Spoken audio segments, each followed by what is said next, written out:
complacency, throw aside old habits, and rise clear-eyed and alert to the necessity of making big changes.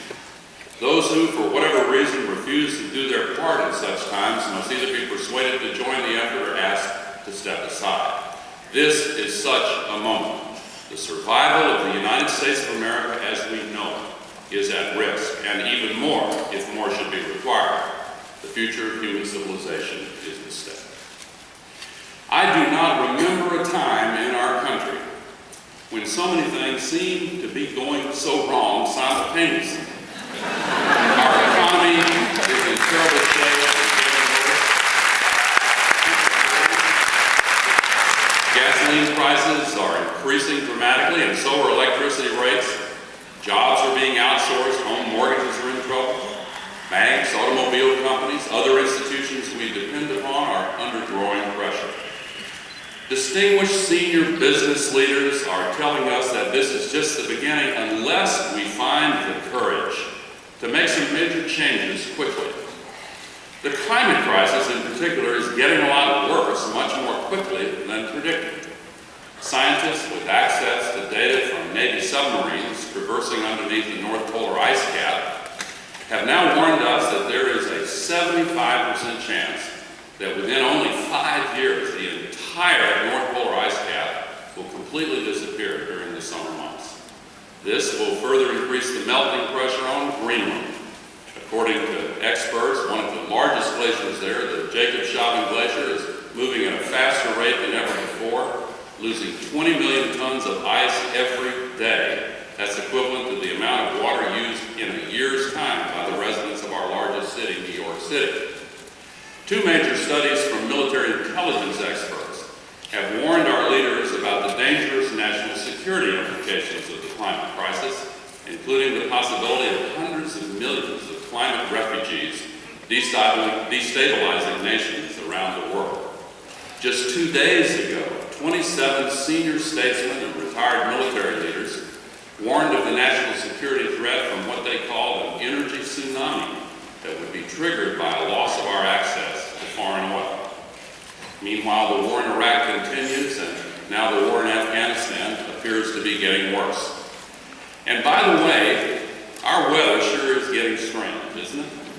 There seem to be more tornadoes than in living memory, longer droughts, bigger downpours, and record floods.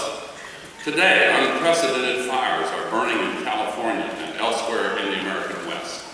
Higher temperatures lead to drier vegetation that makes kindling for mega fires of the kind that have been raging in Canada, Greece, Russia, China, South America, Australia, and Africa. Scientists in the Department of Geophysics and Planetary Science at Tel Aviv University tell us that for every 1 degree increase in temperature, lightning strikes will go up another 10%. And it is lightning, after all, that is principally responsible for igniting the conflagration in California today. Like a lot of people, it seems to me that all these problems are bigger than any of the solutions that have thus far been proposed for them, and that's been worrying me. I'm convinced that one reason we have seemed to be paralyzed in the face of these crises is the tendency to offer old solutions to each crisis separately without taking the others into account. And these outdated proposals have not only been ineffective, they almost always make the other crises worse.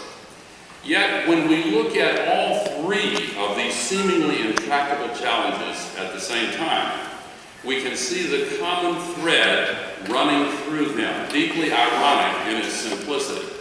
Our dangerous over-reliance on carbon-based fuels is at the core of all 3 of these challenges, the economic, environmental, and national security crises.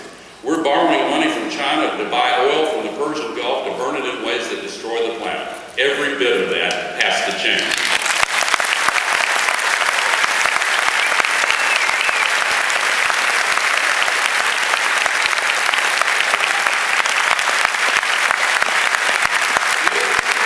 If we grab hold of that common thread and pull it hard, all of these complex problems begin to unravel.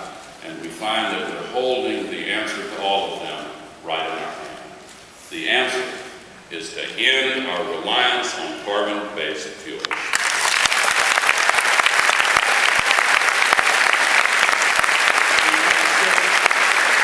For genuinely effective answers to the climate crisis, I've held a long series of so-called solution summits with engineers, scientists, and CEOs. And in those discussions, one thing has become abundantly clear. When you connect the dots, it turns out that the real solutions to the climate crisis are the very same measures that are needed to renew our economy and escape the trap of ever-rising energy prices. Moreover, they are also the very same solutions that we need to guarantee our national security without having to go to war in the Persian Gulf. What if we could use fuels that aren't expensive, don't cause pollution, and are abundantly available right here at home? We have such fuels. Scientists have confirmed that enough solar energy falls on the surface of the Earth every 40 minutes to meet 100% of the entire world's energy needs for a full year. Tapping just a small portion of this solar energy could provide all of the electricity America uses.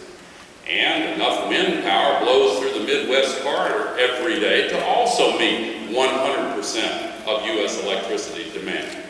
Geothermal energy, similarly, is capable of providing enormous supplies of electricity for America. The quickest, cheapest, most efficient, and best way to start using all of this renewable energy is in the production of electricity. In fact, we can start right now using solar power, wind power, and geothermal power to make electricity for our homes and businesses. But to make this exciting potential a reality and truly solve our nation's problems, we need a new start.